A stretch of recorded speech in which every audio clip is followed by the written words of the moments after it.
August 2nd, 2025, 3:47 a.m., Ryazan region.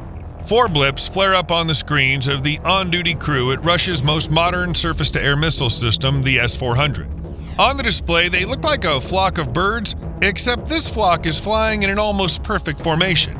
Their speed's about 236 miles per hour, approximately 380 kilometers per hour, too fast for birds, too low for missiles, and nearly invisible to radar. The Russian operator instantly understands. These are drones, Ukrainian drones.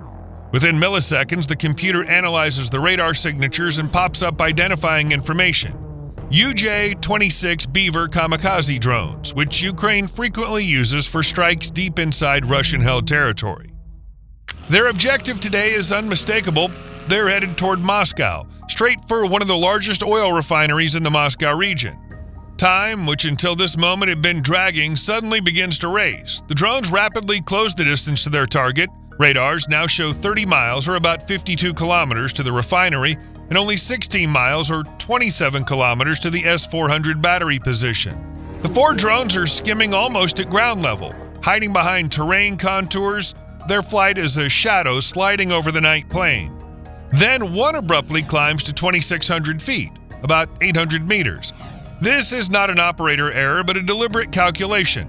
The climb lets the drone catch a clear GPS signal from multiple satellites, resetting navigation drift that builds up during a long flight on a single inertial system.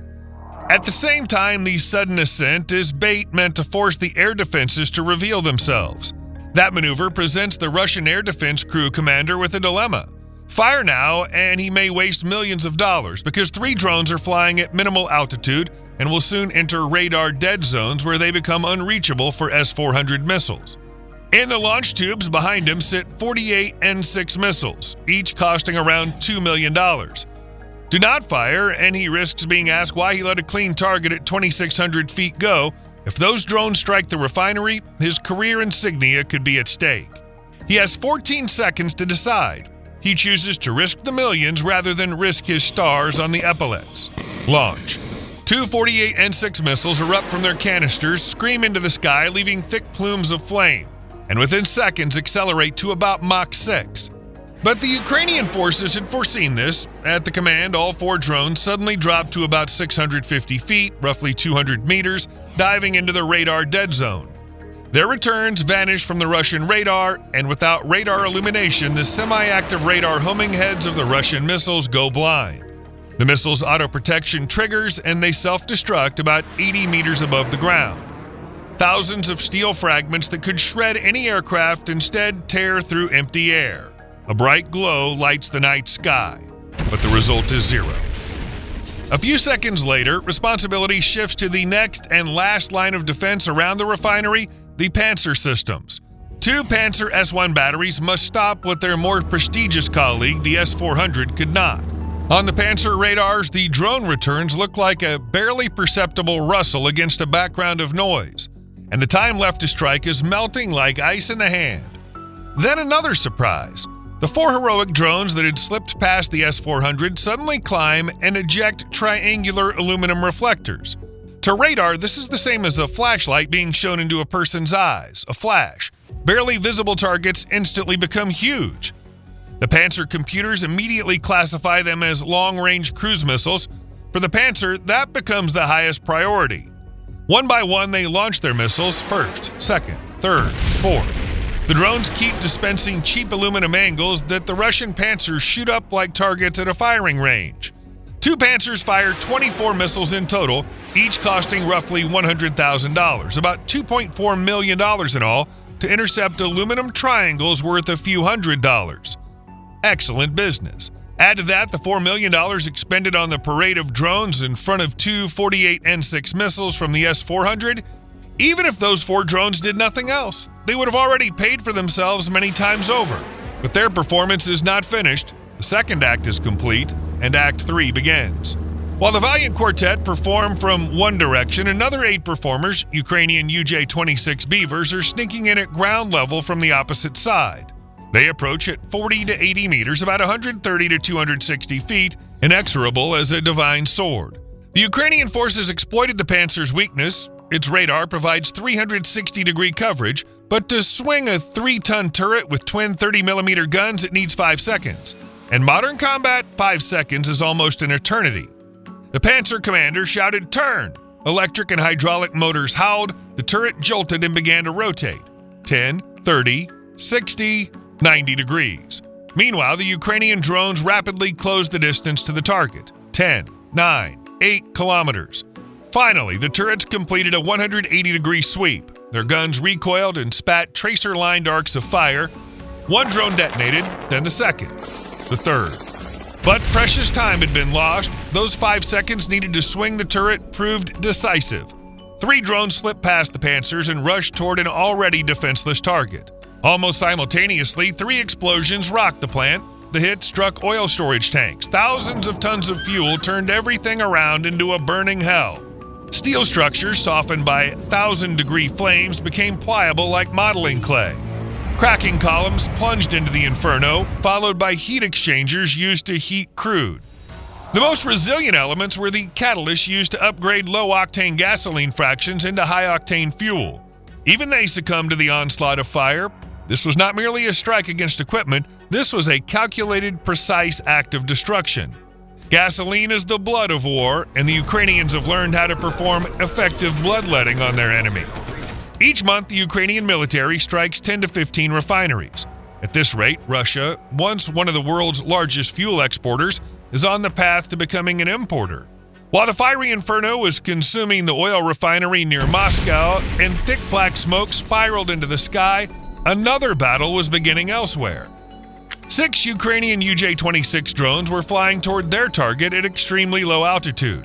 Suddenly, their operators' screens went white with static.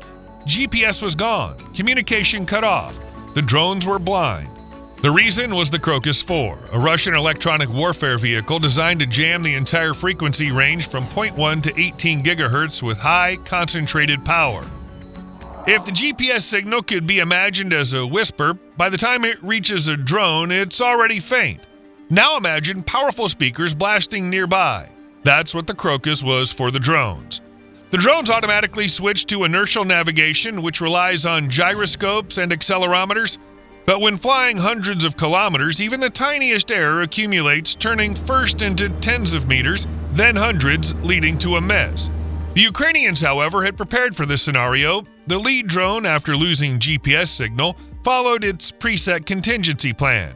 It suddenly climbed to 2,600 feet, around 800 meters, and locked onto a clean satellite signal. It compared the accumulated inertial drift with an accurate GNSS fix, compressed the correction into a tiny packet, and, risking detection while rapidly changing transmission frequency 1,000 times per second, broadcast a 128-byte ping into the air. In an instant, the other drones received the fragment, corrected their course, and navigation came back to life. From that moment, every second was calculated. Their target was not a radar station or a storage hangar, but tank number 7, the key reservoir near the main loading platform, the very heart of the refinery's logistics. A hit there would mean an instant rupture of supply channels and a fiery apocalypse. At exactly 4:20 a.m., 6 Ukrainian drones attacked tank number 7, a massive steel giant towering over the surrounding area. The monster couldn't withstand the impact. Explosives tore through its shell, sheared off its supports, and thousands of tons of oil cascaded directly into the flames. The gloomy Moscow region dawn lit up with sinister crimson reflections from the inferno raging below. Nearby, the Crocus 4 electronic warfare vehicle failed to start.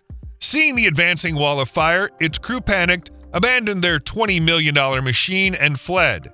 But the Ukrainian performance wasn't over yet. Another 8 drones were heading towards an even more heavily defended target, the Pomorsko-Akhtarsk Air Base in the Krasnodar region, home to Su-25 attack aircraft and Su-34 frontline bombers actively engaged in the war, especially the Su-34s. These bombers deliver strikes with KABs, guided aerial bombs, which the Russian army now uses not only on frontline positions, but also on cities deep in the rear.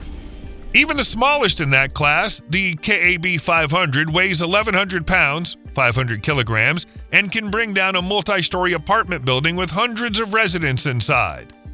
The base was protected by 4 Tor M2 surface-to-air missile systems with overlapping coverage zones and 2 Su-35 fighter jets. Incidentally, in the same Krasnodar region lies the resort of Sochi, where just 6 miles, 10 kilometers from its center is Putin's favorite residence, Bacharov Ruchi. The Russian president reportedly spends nearly as much time there as he does in Moscow. But let's return to our group of 8 Ukrainian drones. Their operators had devised a clever strike plan. Instead of approaching the target directly, they guided the drones in a sinusoidal, snake-like pattern.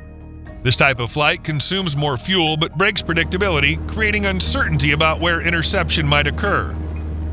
At 4:32 a.m. local time, all 4 Tor M2 systems opened fire on the drones. One after another, interceptor missiles streaked into the sky. 1, 2, 3.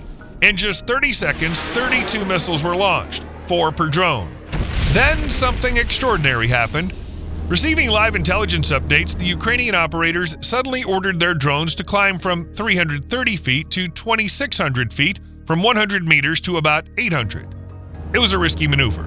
The fragile plastic and plywood frames of these small aircraft could have easily failed under the stress, but it was the only way to survive, and it worked. The airframes held together while the missile guidance heads briefly lost lock on their targets. Those few seconds were enough for the drones to slip past. Only a handful of the 32 missiles managed to catch the heat signatures and explode nearby. Still, there were simply too many missiles in the air. Eventually, all drones were destroyed, yet the Russians celebrated too soon. That heroic group of 8 drones was only a diversion. The real strike came from the sea. 4 more UJ-26 Beavers glided in silently like shadows and delivered a devastating blow. Explosions and smoke engulfed 4 hangars filled with aircraft. The diversion and perfect synchronization determined the outcome of the operation. While the Tors were busy engaging the first group, the maritime corridor remained unprotected. The result, 4 destroyed aircraft, each worth around $50 million. Morning in the Moscow region and the Krasnodar area was veiled in thick smoke. The oil refinery and the Primorsko-Akhtarsk air base were both left crippled for a long time. Russia's air defense systems, the S-400s, Pantsers, Tors, and electronic warfare equipment, proved powerless. That morning showed that even overwhelming power can be defeated through strategy, ingenuity, and coordination. Once again, Ukraine demonstrated that it fights not by numbers, but by skill. And though it may be slowly, very slowly giving up ground, it's bleeding its enemy dry.